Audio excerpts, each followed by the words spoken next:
이번엔 글로벌 특파원 리포트 시간입니다.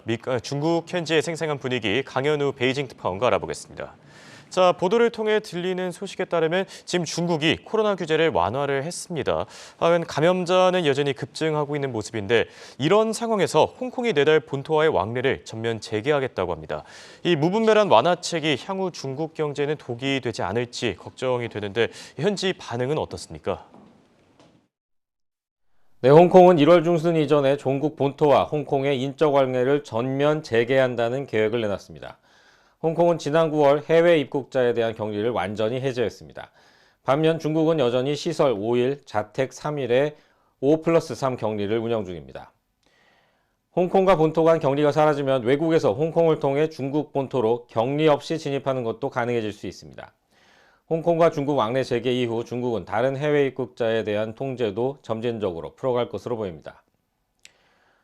중국 보건당국은 또 그제부터 코로나19 신규 감염자 숫자를 발표하지 않기로 했습니다.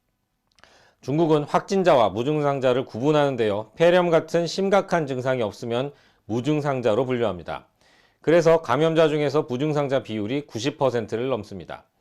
그런데 중국은 지난 14일부터 무증상자 현황 발표를 중단했습니다. 이렇게 통계를 내놓지 않으면서 예방이 더 어려워질 수 있다는 지적도 나옵니다.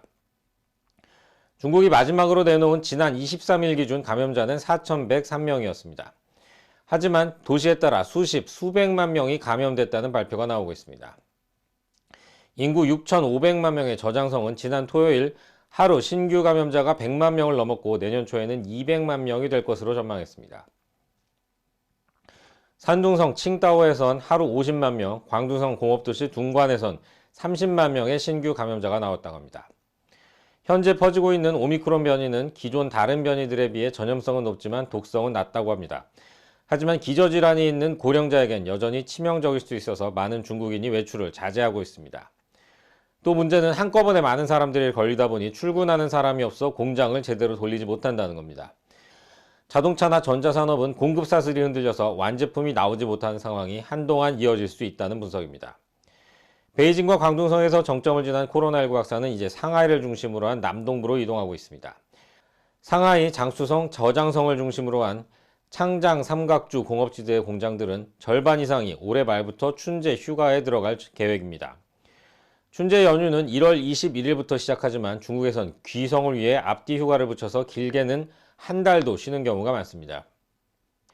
이번 춘제에는 평소보다도 두세 주 휴가가 길어질 전망이고요. 생산 활동도 그만큼 축소될 것으로 보입니다. 지금까지 베이징에서 한국경제신문 강현우입니다. 고맙습니다.